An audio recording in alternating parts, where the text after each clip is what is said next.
오늘은 역대하 29장 말씀을 가지고 성전의 정화 이런 제목으로 말씀 전하도록 하겠습니다. 먼저 1절로 2절 말씀인데 2절을 봅니다. 히스기야가 다윗의 모든 행실과 같이 여호와 보시기에 정직하게 행하여 그랬습니다. 아스의 아들 히스기야가 25세에 유다 왕이 되어 29년간 다스렸습니다. 그의 어머니 아비는 스가랴의 딸이었어요. 그는 조상 다윗이 한 모든 것을 그대로 본받아 주님 보시기에 올바른 일을 했습니다. 그는 산당들을 헐고 돌기둥을 부수고 아세라 목상을 찍어버렸습니다. 심지어 사람들이 우상시하여 분향하던 모세의 노뱀까지 부수어버려요. 그는 오직 하나님만을 신뢰했는데 유다 왕 중에는 전무후무했습니다. 그는 주님을 배반하는 일 없이 주께서 모세에게 명하신 계명들을 지켰습니다. 그래서 하나님은 그가 어디를 가든지 늘 동행해 주셨고 늘 형통했습니다. 그는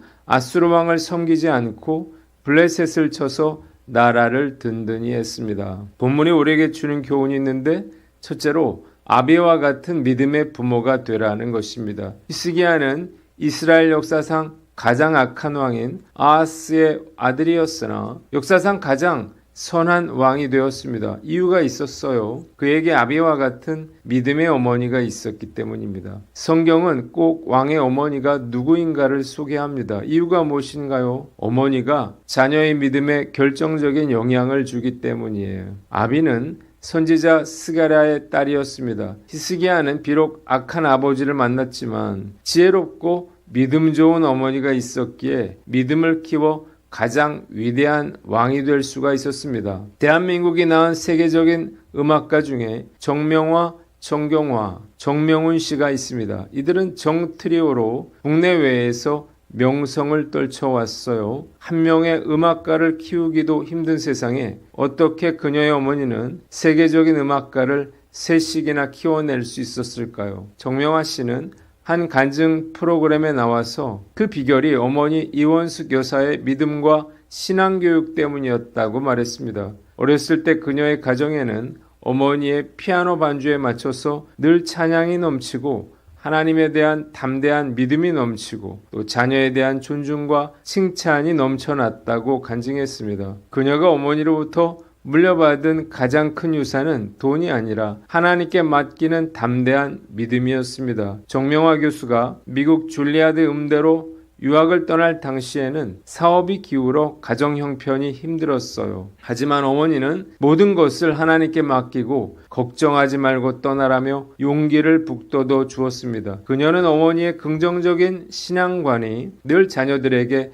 커다란 비전과 힘이 되었다고 말했습니다. 어머니 이원숙 여사는 60세가 넘은 나이에 신학교에 들어가 목사 안수를 받을 정도로 남다른 신앙 열정을 가지고 있었다고 합니다. 부모라면 믿음의 부모가 되어야 합니다. 그것이 부모가 자녀에게 해줄 수 있는 가장 큰 선물이기 때문이에요. 특히 엄마가 중요합니다. 아이들이 엄마와 함께 있는 시간이 많기 때문이에요. 저는 아빠지만 제 딸이 어렸을 때부터 함께 있어 주려고 노력했었고 믿음의 유산을 물려주려고 애써왔습니다. 우리 교회 성도들도 말씀과 기도의 본을 자녀들에게 보임으로 믿음의 유산을 물려줄 수 있기를 간절히 기도합니다. 두 번째, 철저한 믿음의 사람이 되라는 것입니다. 히스기야는 열왕기에 나오는 모든 왕들 중에서 유일하게 단서가 붙지 않고 여호와 보시기에 정직하게 행했다는 하나님의 평가를 받았습니다. 요아스와 같은 선한 평가를 받은 왕들이 있었지만 단서가 붙었어요. 산당은 제거하지 않았다는 거죠. 그러나 유일하게 히스기야는 산당까지 제거했습니다. 열왕들이 산당을 없애지 못한 것은 웬만한 믿음과 열정이 아니면 할 수 없는 일이었기 때문이에요. 당시에 산꼭대기까지 올라가서 산당을 없애는 일이 얼마나 어려웠을까요? 인내력과 끈기와 결단력이 없으면 결코 할 수 없는 일이었습니다. 또한 그는 모세의 노뱀을 무려 800년 만에 부수었습니다. 이스라엘 백성들이 노뱀을 우상과 같이 섬겼기 때문이에요. 뿐만 아니라 성경은 그가 유다 여러 왕 중에 전무후무하게 여호와께 연합하여 그에게서 떠나지 아니하고 여호와께서 모세에게 명령하신 계명을 철저하게 지켰다고 말합니다. 이런 철저함이 있었기에 종교개혁이 가능했고 도탄에 빠진 백성들을 구원하고 나라를 다시 세울 수가 있었습니다. 왜 대부분의 성도들이 히스기야처럼 되지 못할까요? 히스기야처럼 이렇게 철저하게 신앙생활을 하지 못하기 때문이에요. 불광불급이라고 하는 말이 있습니다. 세상에 미치지 않고 이룰 수 있는 큰 일이란 없다는 거예요. 에디슨도 천재는 99%의 노력과 1%의 영감으로 이루어진다고 했어요. 이 세상에는 대충하고도 잘할 수 있는 일이 없는데 믿음과 신앙은 더욱 그렇습니다. 20세기 최고 지휘자 중 한 사람으로 손꼽히는 토스카니는 원래 첼로 연주자였어요. 그런데 불행하게도 지독한 근시여서 악보를 볼 수가 없었습니다. 그래서 연주할 곡이 정해지면 그는 전곡을 외워버렸어요. 그러던 어느 날 교향악단의 지휘자가 갑자기 입원을 하게 돼서 토스카니에게 지휘를 맡깁니다. 그만이 전곡을 외우고 있었기 때문이죠. 그의 지휘는 대성공이었습니다. 악보를 보지 못할 정도로 근시였기에 피나는 노력으로 악보를 외웠고 탁월함 때문에 그는 위대한 지휘자가 될 수 있었습니다. 철저함이 얼마나 중요한가를 보여주는 예예요. 히스기야의 철저한 믿음 생활에 하나님께서는 형통함으로 보답하셨습니다. 신앙생활에는 절대 공짜가 없습니다. 심은 대로 거두는 것이 하나님의 법칙이에요. 그래서 신앙생활은 철저하게 해야 합니다. 조금만 더 열심히 하면 많은 축복을 받을 텐데 그걸 못해서 축복을 누리지 못한다면 얼마나 안타까운 일일까요? 마음은 원이로되 육신이 연약하다라고 하는 핑계를 버리고 온전히 순종하려고 몸부림쳐야 할 것입니다. 정말 내 믿음이 최고라고 자타가 공인할 만큼 열심히 신앙생활한다면 반드시 히스기야와 같이 위대한 인물이 되리라 믿습니다. 오늘 하루도 철저하게 주님을 섬기며 살아갈 것을 다짐해 봅니다. 두 번째, 3절로 19절 말씀인데 첫째 달에 여호와의 전 문들을 열고 수리하고 그랬습니다. 첫째로 3절로 11절에는 성전 정화 명령에 대해서 나옵니다. 히스기야 왕은 즉위 첫 해에 닫혀있던 주의 성전 문들을 열고 수리를 합니다. 그는 제사장들과 레위 사람들을 모아서 자신들을 먼저 성결하게 하고 성전도 정화하여 더러운 것을 제거하라고 명령했습니다. 그는 조상들이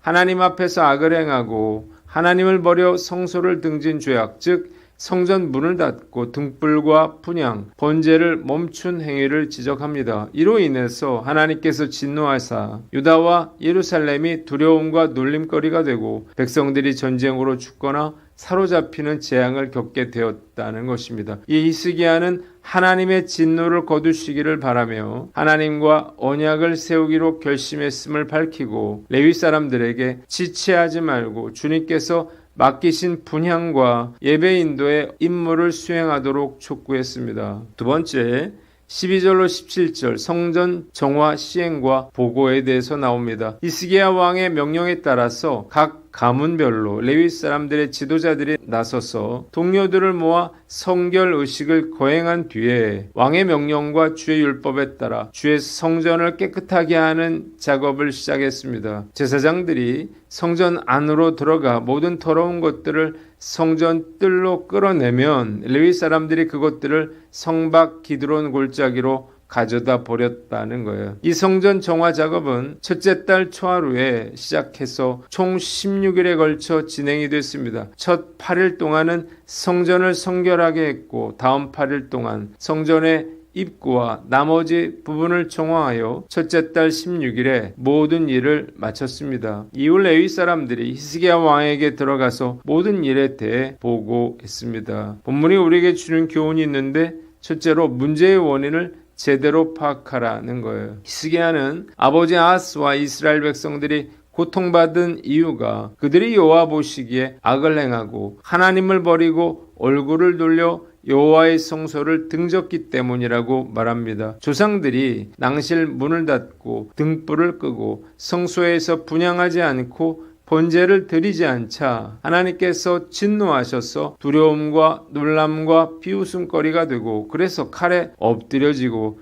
자녀와 아내들이 사로잡히게 된 것을 너희가 똑똑히 보았다는 거예요. 히스기야는 그의 아버지 아하스가 비참한 죽음을 당한 것과 나라가 이중형이 된 이유가 무엇인지를 분명히 알고 있었습니다. 문제의 원인이 군사력이나 경제력의 열세 때문이 아니라 그들이 하나님을 저버렸기 때문에 당한 하나님의 징계 때문이라고 하는 사실을 제대로 파악한 거예요. 만일 우리가 하는 일마다 길이 막히고 사람들에게 비웃음거리가 되고 두려움과 외로움에 빠져 있다면 그 문제의 원인이 나와 하나님과의 관계에 있지 않은지를 돌아봐야 할 것입니다. 우리가 고통받는 것이 연단을 위한 목적이 아니라면 우리의 능력이 없어서가 아니고 돈을 많이 벌지 못해서도 아니고 사람을 잘못 만나서도 아니고 운이 없어서도 아니에요. 그 이유는 우리가 마음속으로 하나님을 저버리고 무시했기 때문입니다. 올바른 치료를 받으려면요, 먼저 정확한 진단을 받는 것이 중요하듯이 우리의 인생의 문제도 문제에 대한 원인을 제대로 파악하는 것이 중요합니다. 많은 부부들이 싸우는 이유 중에 하나가 돈 문제인데요. 돈 때문에 싸우고 돈이 많아지면 문제가 해결될 것으로 착각해요. 하지만 결코 그렇지 않습니다. 돈 문제가 진짜 문제가 아닌데 어떻게 돈 문제가 해결된다고 해서 문제가 해결될 수 있을까요? 문제가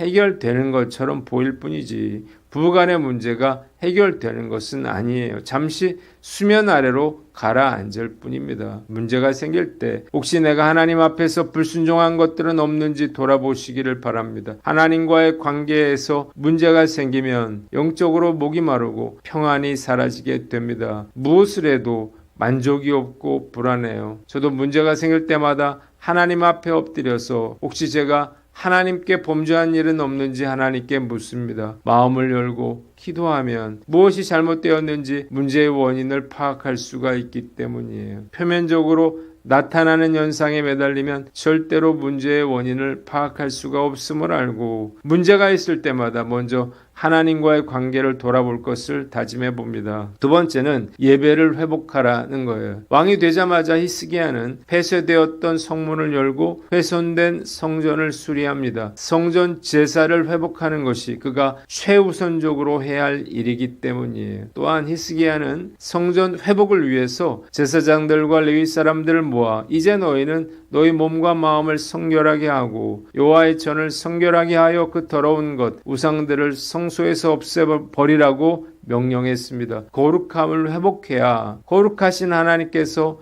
성전에 임하실 수가 있기 때문이에요. 우리 인생에 있어서 가장 중요한 것이 바로 예배예요. 예배의 약화는 다른 모든 부분의 약화를 낳습니다. 예배가 약화되면 영적으로 약해지고 영적으로 약해지면 봉사가 힘들어집니다. 봉사가 힘들어지면 도피하려는 의식이 생겨요. 도피하려고 하는 의식은 자연히 하나님과 교회로부터 멀어지게 만드는 것입니다. 교회와 하나님으로부터 멀어지면요, 세속의 유혹과 시험에 넘어지는 것은 시간 문제인 거예요. 말씀 앞에서 나의 예배는 어떤지 돌아봅니다. 매주 예배 가운데 성령의 임재하심을 느낄 수 있어 감사합니다. 그러나 사실 이것은 전적으로 하나님께서 주시는 은혜입니다. 우리 교회에 힘들고 어려운 분들이 많아서 하나님께서 특별히 예배에 은혜를 주신다고 저는 생각합니다. 저 예배가 형식적이고 습관적인 예배가 되지 않도록 늘 깨어 있을 것을 다짐해 봅니다. 마지막으로 거룩함을 회복하라는 거예요. 우리가 정말 싸워야 할 것은 경제적인 문제나 인간관계에서 오는 문제가 아니에요. 나 자신을 거룩하고 순결하지 못하도록 만드는 모든 악한 것들과 싸워야 하는 것입니다. 우리의 몸은 하나님의 성전이에요. 때문에 방탕한 것들로부터 우리의 마음과 몸을 지켜야 하는 것입니다. 우리 안에 있는 하나님의 성전을 더럽힌 채 하나님을 구하기에 하나님의 임재를 경험하지 못하는 거예요. 하나님과의 관계를 회복하려면요, 우리의 몸과 마음속 성전에서 더러운 것들을 없애야만 합니다. 무엇을 버려야 할까요? 미워하는 마음과 판단하는 마음과 정죄하는 마음을 버리고 하나님보다 더 의지하고 신뢰하는 우상들을 제거해야 합니다. 사실 이 시대의 가장 큰 유혹은 음란과 쾌락이에요. 매일 거의 모든 사람들이 유튜브나 영상을 보고 사는 세상에서 마귀는 그 어느 때보다 더 강력하게 믿음의 사람들을 쓰러뜨리려 혈안이 되어 있습니다. 샘 올트먼이 12월부터 성인용 챗 GPT 유로 버전을 시작한다고 하는데요. 챗 GPT와 누구라도 성적 대화뿐만 아니라 음란한 이미지나